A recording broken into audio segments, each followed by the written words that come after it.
Vous êtes frappé par un sinistre, pas de problème, vous êtes assuré.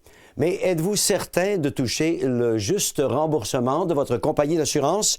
Une bonne idée serait de faire affaire avec votre propre expert en sinistre.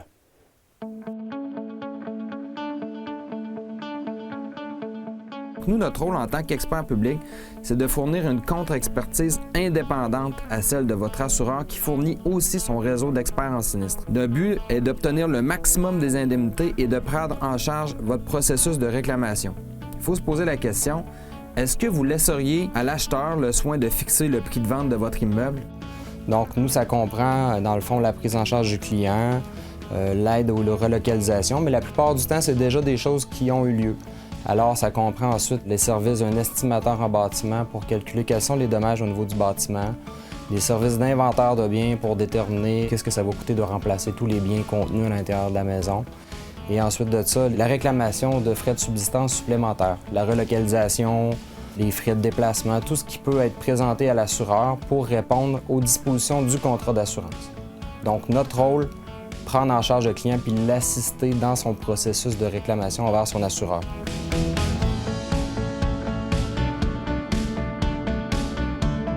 Voici une façon de savoir ce qui s'est passé dans le mur au cours d'un incendie. De toute façon, les spécialistes entrent chez vous avec toute une équipe qui va passer la maison au peigne fin.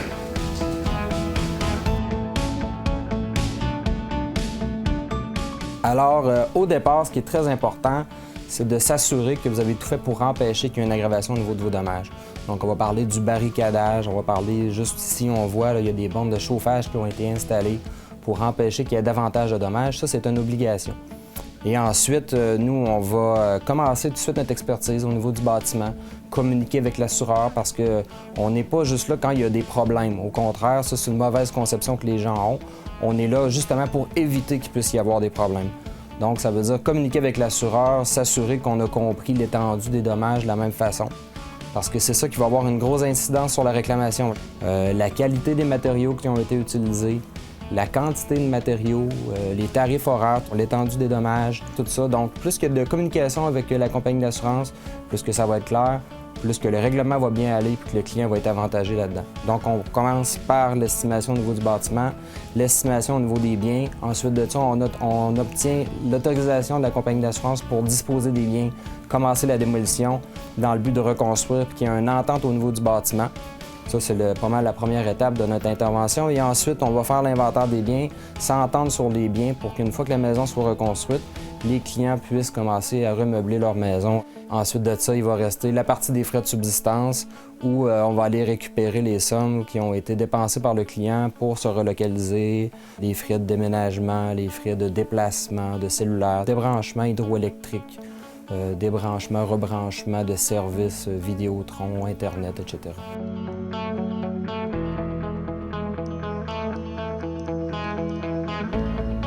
Ce que vous souhaitez, en somme, c'est que votre maison redevienne ce qu'elle était avant le sinistre. C'est là qu'entre en jeu l'estimateur et son rôle primordial.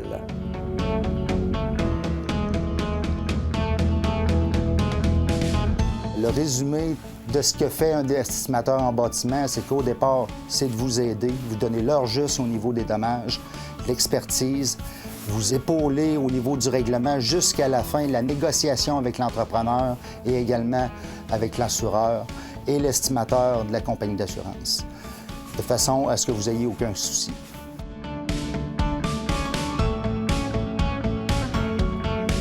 Très déstabilisant de vivre une telle situation. On ne souhaite pas ça à personne. Mais il y a assurément certaines précautions ou recommandations qu'on devrait connaître si ça nous arrive.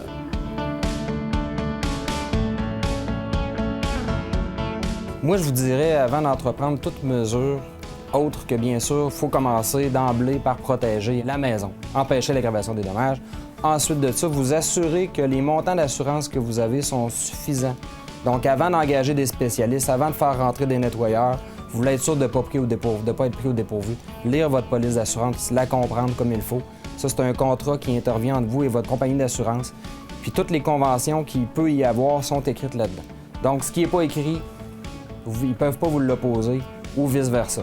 Et ensuite de ça, c'est d'être impliqué dans le processus de votre réclamation, présenter une réclamation à votre compagnie d'assurance. Comment la compagnie d'assurance devrait vous indemniser, pour quel montant?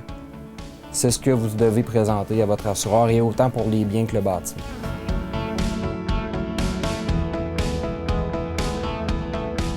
Donc, que ce soit une perte totale ou une perte partielle, vous devez présenter une réclamation. Pour avoir l'esprit tranquille, assurez-vous de faire affaire avec un expert qui va travailler dans votre intérêt.